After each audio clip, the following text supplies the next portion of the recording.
Welcome my friends. Allergic রাইনাইটিসের যে কেসটা আপনাদেরকে শেয়ার করলাম সেটা পেশেন্টের কাছ থেকে শোনাবো এখন কেমন আছেন, কী কী প্রবলেম ছিল।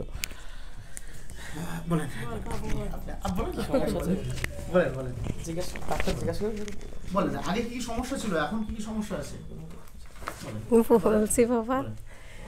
আগে ওই তো অ্যালার্জি, তারপরে কাশি হইতো, কাশি, তার গায়ে হালকা হালকা জ্বর থাকে, হাঁচি হয়, অতিরিক্ত হাঁচি দিয়ে নাক দিয়ে রক্ত, হ্যাঁ, তারপর নাক দিয়ে রক্ত বের হয়ে যায় হাসতে হাসতে। এখন ওটা নেই, এখন একটু সুস্থ আছি, ভালোই আছে। এখন হাঁচি হয় মাঝে মাঝে, এক আধবার হয়, অত কষ্ট হয় না।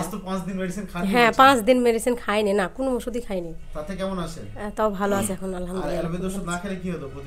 প্রতিদিন না খেলে পরে সঙ্গে সঙ্গে ঠান্ডা লেগে যেত, না হাঁচি আরম্ভ হয়ে যেত, হাসতে হাসতে নাক দিয়ে রক্ত বের হয়ে যেত, আর জ্বর চলে আসতো। 10 ভাগের মধ্যে ও 8 ভাগ ভালো আছে, 2 ভাগ আবার বাদ বাকিটা যেটা আপনি মেইনটেইন করলে আশা করছি দ্রুত আপনি সুস্থ হয়ে যাবেন। আপনার ছেলে না বাবু বলেন, মা কেমন আছে এখন?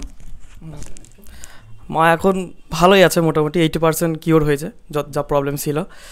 আর বিগত 5 বছর থেকে লিভোসিট্রিজাইন মন্টোলোকাস্ট একটা ট্যাবলেটস মা খেত, যেটা একদিন যদি অফ করতো তাহলে পরে তো সঙ্গে সঙ্গে ঠান্ডা, আর ঠান্ডা থেকে স্নিজিং, কন্টিনিউয়াস স্নিজিং হতে হতে হতে একদম রক্ত বার হয়ে যেত। তো এরকম একটা সিভিয়ার প্রবলেমের মধ্যে ছিল মা।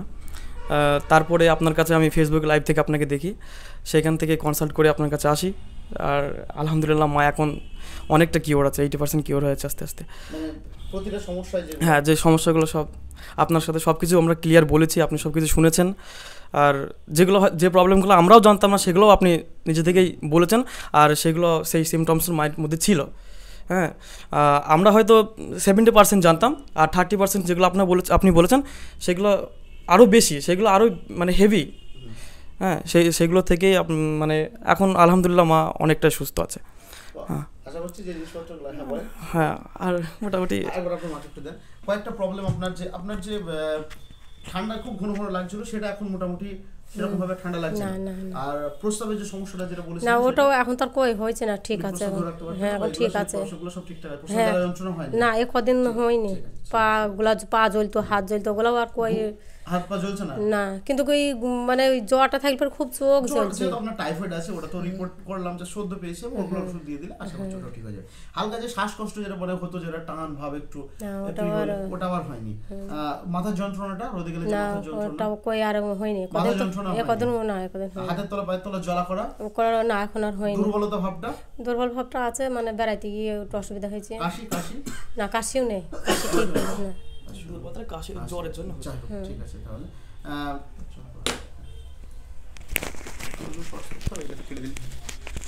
তো অসংখ্য ধন্যবাদ সাধারণ মানুষকে এরকমভাবে শেয়ার করার জন্য। This is a magic of বা miraculous effect of the constitutional treatment in homeopathy. Homeopathic medicine যদি ঠিকঠাকভাবে আমরা প্রয়োগ করতে পারি তাহলেই কিন্তু এরকম ম্যাজিক দেখা সম্ভব। একমাত্র সেটা কনস্টিটিউশনের কোনো টোটকা ট্রিটমেন্ট যে বিভিন্ন রকমের বা বিভিন্ন টনিক জাতীয় যে ট্রিটমেন্ট, তাতে কিন্তু কোনো দিনই আসবে না, বা প্রতি কথায় কথায় একটা মেডিসিন দেওয়া এরকম না। সমস্ত পেশেন্টের ফুল কেস টেকিং করে সেটাকে সিমটম ইভ্যালুয়েট করে with the consultation of repertory, আমাদের যে রেপার্টরি বা মেডিকাল সেগুলো আমরা কনসালটেশন করে প্রতিটা সিমটমকে ইভ্যালুয়েট করে, প্রতিটা সিমটম, প্রতিটা লক্ষণকে বিচার করে রোগীর চিত্র বুঝে, রোগীর মনস্তাত্ত্বিক দিককে বুঝে। কারণ ওনার কয়েকটা মেন্টাল সিমটম খুব স্ট্রংলি আমি সেটাকে লক্ষ্য করেছি, যেটা ন্যাট্রামিউরকে ইন্ডিকেট করছে। আমাকে কস্টিকামের থেকে ন্যাট্রামিউরকে বেশি ঝুঁকিয়ে দিল, ওনার মেন্টাল সিমটমটা কিন্তু বেশি আমাকে ইন্ডিকেট করছে। সেখানে ফিজিক্যাল জেনারেল তো অবশ্যই আছে। তো এই সমস্ত জিনিসপত্রগুলো একমাত্র possible on the constitutional homeopathic treatment. এই সব কেসে আমি দেখছি যেখানে অ্যালোপ্যাথিক মেডিসিন বা অ্যালোপ্যাথিক যে ড্রাগস যেগুলো আছে সেগুলো কিন্তু দিনের পর দিন পেশেন্টকে খেয়ে যেতে হয়, এবং যেহেতু সেগুলো স্টেরয়েডাল কন্টেন্ট, অনেক স্টেরয়েড থাকে, সেহেতু পেশেন্টের কিছুদিন পরে কিন্তু পেশেন্টের লিভারের সমস্যা, বিশেষ করে পেশেন্টের কিডনি ফেলিওর, কিডনিটা নষ্ট হয়ে যাওয়া, হার্টের প্রবলেম, এগুলো কিন্তু স্বাভাবিকভাবে চলে আসে। বাট আমাদের medicine without any side effect, কোনো সাইড এফেক্ট ছাড়াই পেশেন্টকে এরকম পারমানেন্টলি ইম্প্রুভের দিকে বা কিওরের দিকে কিন্তু আমরা নিয়ে যাচ্ছি। আশা করছি ওই পেশেন্ট, ওনাকে আমি বুঝিয়ে দিলাম সমস্ত অ্যালার্জি প্রোফাইলে কী করতে হবে না হবে, কী খেতে হবে না হবে, সেগুলো যদি ঠিকঠাক করে মেনটেন করেন খুব দ্রুত উনি সুস্থ হয়ে যাবেন।